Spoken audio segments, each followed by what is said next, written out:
Today, I'm going to give you 7 tips for ramping up your Etsy listing count in 2024. And in part 2 of this video, today, I'm going to give you exactly how many listings you need in your Etsy shop based on if you sell print-on-demand, digital, or handmade or supply items. If you are struggling today trying to get your listing count up on Etsy, I'm going to help you. And we're going to focus both on not just quantity, but also quality. It is completely false that you need to hit some arbitrary number like 1,000 listings in order to get traction on Etsy. I have had students make nearly $500,000 in their first full year on Etsy with around 50 listings. So it's not just a quantity game. Today, I'm going to teach you how to expand your listing count effectively. I've helped over 2,000 Etsy sellers scale their businesses in the last year. We just revealed our brand new program, the Ultimate Etsy Course, and we took all of the feedback from our original program and used that to build the brand new one. And it also includes unlimited one-on-one private coaching, along with 4 Zoom calls a week. So we're taking corporate e-commerce principles, applying them to Etsy, and that's why we see very consistent results. Hop over to our YouTube community page if you want to see what the students are saying and what their results look like. So the first tip to expand your listing count effectively, get the process down yourself, and then hire a VA, a virtual assistant. We have a great VA agency that we recommend for this, and you can get,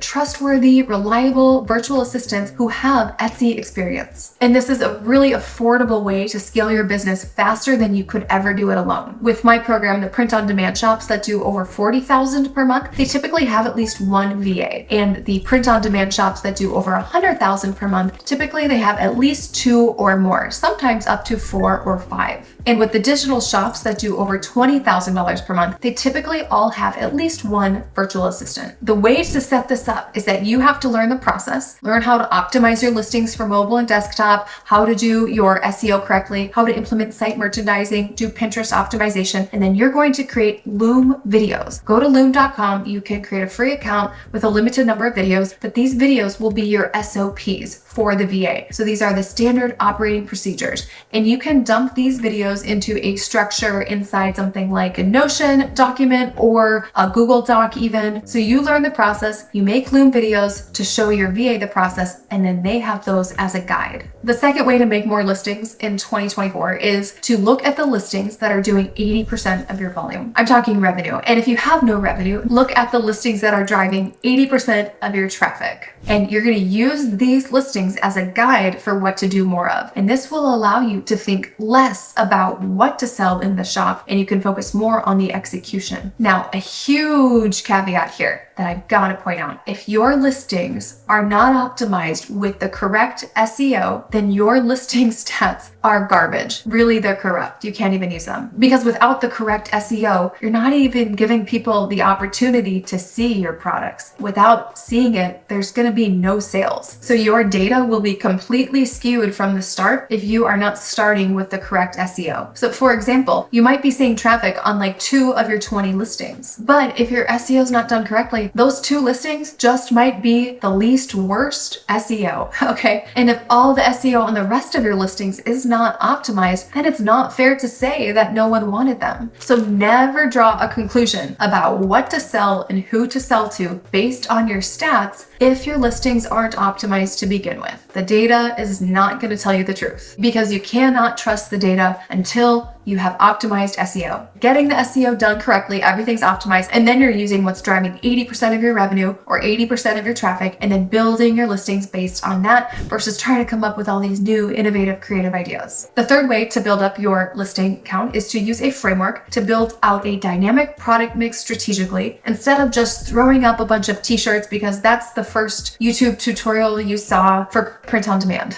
and then doing mugs next because it seemed like the next easiest thing, and then totes next because that also seemed somewhat easy. Instead, we want to think about exactly what purpose a listing has in our shop. We need listings that are going to drive up your revenue. We need some listings whose purpose is to drive up your order count under your shop name. Some listings will be focused on increasing LTV, lifetime value of your customer, and some listings are focused on driving up multi-item orders. Use a framework for building out your product mix versus just throwing spaghetti at the wall. Our framework is called the 7 Types of Products Framework. It works really well, and if you have questions on it, just email team@dylanjars.com. Mockups are going to be the next thing that will speed up this process, and it's by going after mockups that are really easy to work with in terms of lighting, smoothness of the product, no wrinkles, and also the angle of the product and fewer shadows. Do not invest in mockups that look cool but are difficult to work with, because it's going to double the amount of time you spend on making your mockups. So instead, invest in mockups that will foster speed, quality, and an appealing aesthetic. Okay, here is an example of a bad mockup, right? Guy looks really cool. He's got the basketball, the shirt,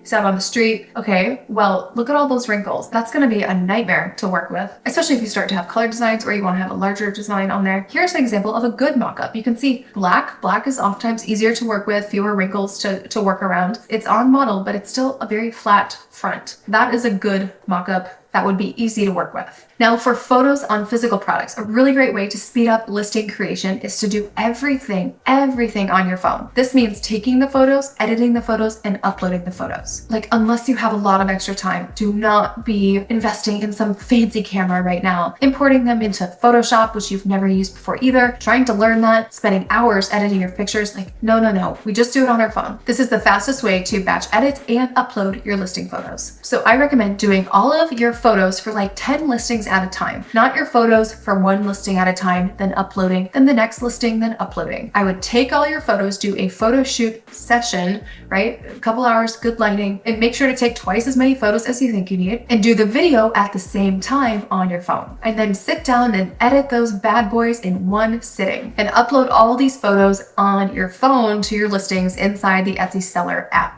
The next thing is for digital products. Now, if you are struggling to get your speed up on digital products, I recommend getting some templates going in Canva with the 10 types of listing photos all laid out. And then basically for every new listing, you just duplicate that and edit them. Duplicate and edit. And these will be, 10 different angles, 10 different types of photos. Maybe one is information, one is, reviews, maybe one is optimized for Pinterest, right? And if you need help with listing photo ideas for digital, our old lesson was the 10 types of listing photos. Our new one is the 18 types of listing photos, because your photos with digital especially are going to be what drives your conversion rate. So do not rush this with digital, and make sure you're using all 10 opportunities to convert someone with your digital product photos. The next thing we're going to do is batch create our listings. Now, this means not taking one design and slapping it on 10 different things, because we don't really have proof of concept at that point. What I recommend is taking 10 different designs and then creating the 10 different photos or mockups for each of those designs, and then creating 10 different listing shells with your descriptions, and then importing the sets of 10 photos per listing. And then you're going to do the pricing and the variations for each of those 10 listings. And then you're going to go back and publish each of those 10 listings. I just have 10 tabs open on my desktop while I'm doing this. And I just go one by one by one. That way your mind is focused on the task at hand, and you're not jumping from strategy to strategy, because you're implementing the same strategies on each of the listings. And the key here is, yes, you're publishing 10 listings at the same time. You are not throttling things back and publishing one listing per day. If you think you have to publish one listing per day, that is a total myth. Some people used to come to me and say, think they're going to win on Etsy because they have 50 listings in their back pocket. They're just going to publish one per day. Well, that's a huge missed opportunity to get customer feedback and data on what people want, because you are just delaying the time in which you create something and you get the feedback on if it's going to work. With Etsy, when you're trying to get traction, you need to fail fast, which means get the customer feedback as quickly as possible. Publish the listings all at once, otherwise it will be a missed opportunity for ranking and getting that data. The sooner you can collect the feedback, the more effective your future listings will be, because you'll know exactly what to make next. I hope you found these 7 ways to speed up your listing creation helpful. And if you would like to see part 2 of this video, which is where I'm going into exactly how many listings you need depending on which category you sell in, go ahead and click the link below to access part 2 of this video. And I'll be giving you very clear parameters with exact listing count numbers. And if any of you want to connect with us, just email team@dylanjars.com, and we'd love to learn more about your shop and your goals for your business to see if there's anything we could send you to help. Dylan is a wealth of knowledge, and she shares all of her secrets with you. That coaching aspect of it, you can't get that through reading or watching videos. So that's what makes this program really unique.